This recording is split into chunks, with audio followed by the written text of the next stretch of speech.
You wake up early, you put on your sneakers, you go for a walk on an empty stomach. He's been doing this for weeks, maybe months, and when she gets in front of the mirror, the belly is still there. Exactly the same. Stubborn, still. So let me tell you something that almost no one is telling you. The problem might not be the walk itself. The problem might be exactly what you do in the 30 minutes after that. And if you don't fix that, it doesn't matter how many walks you do. The belly fat isn't going anywhere. Stay with me, because what comes next could completely change your results. While most people are still sleeping, you're already out on the street, in the cold, in the dark, moving around. You cut out sugar, you reduced flour, you're drinking more water, you're trying to sleep better, you do everything you're told to do. And even so, the belly is still there. It didn't disappear. It didn't shrink. It's still bulging, still heavy, still bothering you every time you look in the mirror or try to close a pair of pants that used to close icily. And the worst part isn't even the belly itself. The worst part is the feeling of doing everything right and seeing no results at all. You start to doubt yourself. Is it my body? Is it my age? Does weight loss simply not work for me? That's not it at all. You're almost there. Almost. There's one detail missing. A detail no one told you about.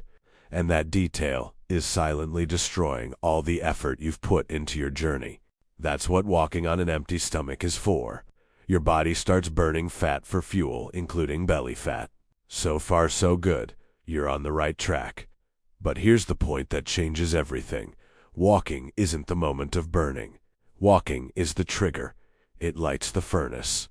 It puts your body into a fat-burning state that can continue for hours after you stop walking. Did you read that right? Hours later. This means that the most valuable time is not during the journey. It's afterward. It's in those 30, 60, 90 minutes after you get home that your body is still firing on all cylinders, still using fat as energy, still working for you. And it is precisely at that moment that most people turn off the oven without realizing it, not out of ill will, not out of laziness, due to a lack of information. They get home and do exactly what they shouldn't do. And within minutes, that whole fat-burning state is gone. The oven goes out, the work stops, the result disappears. And my belly is still the same. So let's talk about what's turning off your oven. Pay attention because you'll probably recognize yourself in at least one of these mistakes. And that's okay. Most people make them. The important thing is to correct them now. Mistake number 1, eating whatever you want as soon as you get home. You've just returned from your walk, you're hungry. Your body is craving food, so you went and ate whatever was available. A piece of bread, a sweet fruit, a glass of juice, a chocolate drink, anything to quickly satisfy your hunger. It seems innocent, it even seems healthy, but at that moment, you just send a signal to your body to stop burning fat immediately. Because as soon as food enters your body, especially carbohydrates and sugar, it releases insulin. And insulin is the signal that tells the body, stop everything, new energy has arrived, you no longer need to use fat. Oven turned off. Mistake number 2, rewarding yourself for the walk. This is more common than it seems. The logic in their head is, I worked hard, I deserve it. Then comes the orange juice, the warm bread roll, the fruit with granola, the sweetened yogurt. All of this seems light, it seems healthy, but it's full of sugar. And sugar right after a walk on an empty stomach is the worst possible time to consume it. You literally worked to burn fat, and then you paid to erase the results. Mistake number 3, doing nothing intentionally. Arriving home, sitting on the sofa, being on the phone, drinking a sugary coffee, snacking on a few things here and there.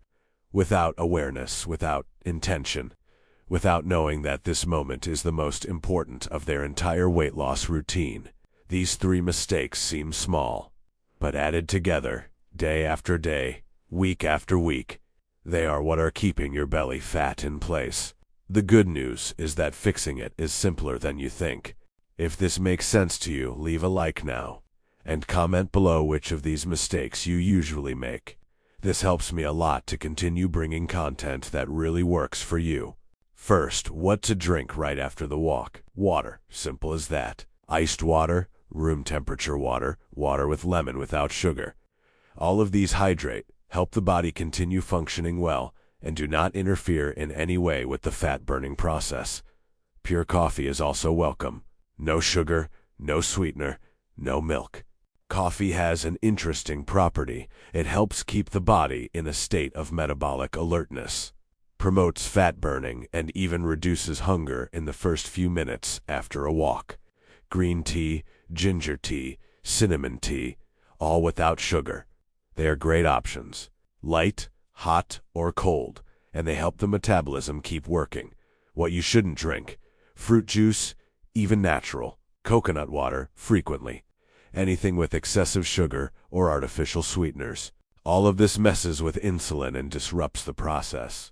Let your body continue working for a little while longer before you interrupt the process. If you have hypoglycemia or any condition that requires you to eat soon, respect your body. But if you are a healthy person and just have your usual hunger pangs, wait a little. It's well worth it. Scrambled eggs, boiled eggs, simple omelets. Protein doesn't cause an insulin spike. It's very filling, helps preserve muscle, and keeps the metabolism active. Avocado is another excellent food at this time. It's a good source of fat, sugar-free, filling, and doesn't interfere with fat burning. White cheese, cottage cheese, plain unsweetened yogurt, all work well as a first meal after a walk on an empty stomach.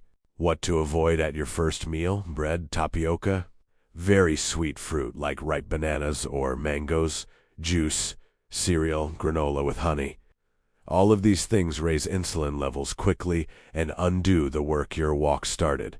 Fewer insulin spikes throughout the day mean more time with your body using fat for energy.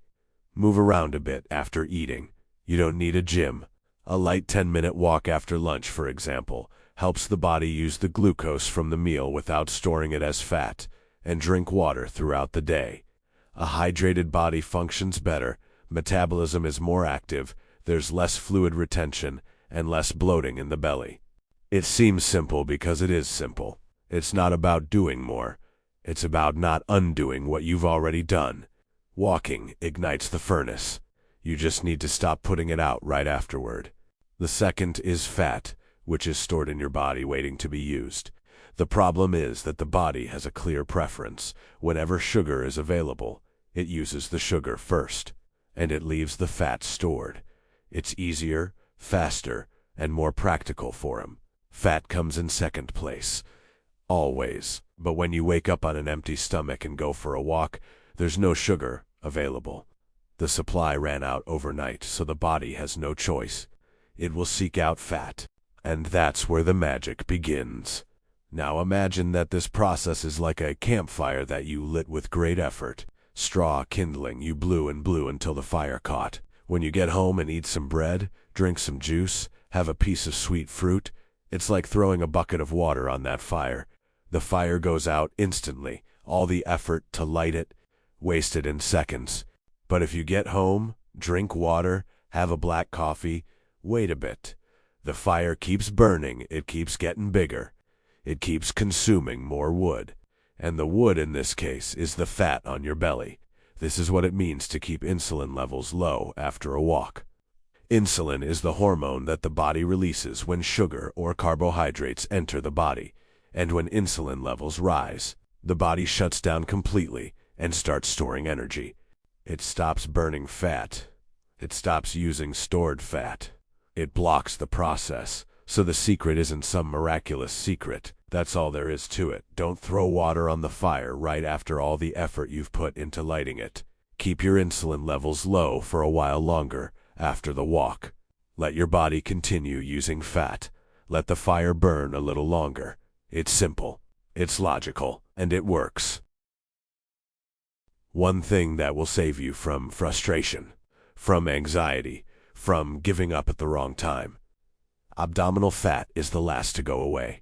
It's not because you're doing it wrong. It's not because your body is stubborn in a special way. It's because biologically, the body stores belly fat as an emergency reserve. It's the last one it uses. It's the one it protects the most. So before the belly visibly shrinks, other things will happen first. You'll feel less bloated, your face will slim down a bit, your legs will feel lighter, your clothes will start to fit differently, your energy levels will improve, your sleep will improve. All of this is happening before the mirror shows you the result you want to see. And if you give up in the meantime, you'll stop right before you get there.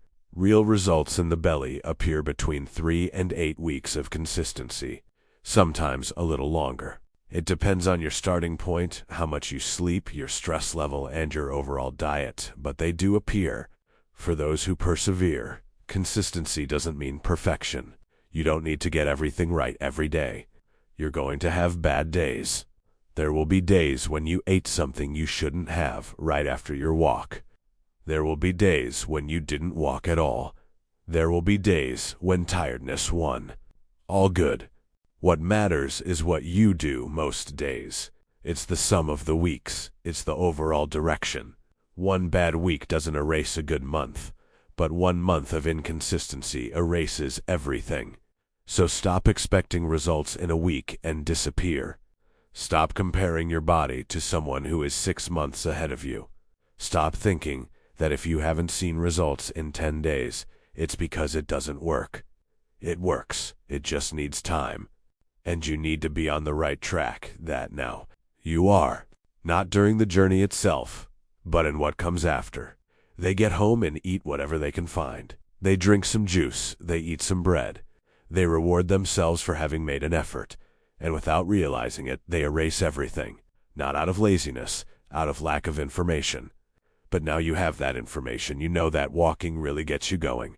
You know that the period afterward is the most valuable. You know that keeping insulin levels low for a little longer is what keeps burning fat. You know what to drink. You know when to eat. You know what to put on your plate for breakfast. Now it's about applying it, day after day. Not for perfection, but with consistency. It wasn't the walk that was wrong. It was what came after her. And now you've corrected it. Ready to eat? Wait a bit. Have some coffee. Tell me in the comments below. I love reading each response, and it helps me create more targeted content for you. If this video opened your mind to something you didn't know, leave a like now. This really helps the channel grow and reach more people who need this information. And if you have a friend or family member who walks on an empty stomach but complains that they don't see results, send them this video now. It might be exactly what they need to hear. And look, there's a video playing on the screen right now. It goes straight to the next step of what you just learned. Don't skip it. Watch it right away. You'll understand why abdominal fat is so stubborn and what to do to finally unlock that result once and for all. See you there.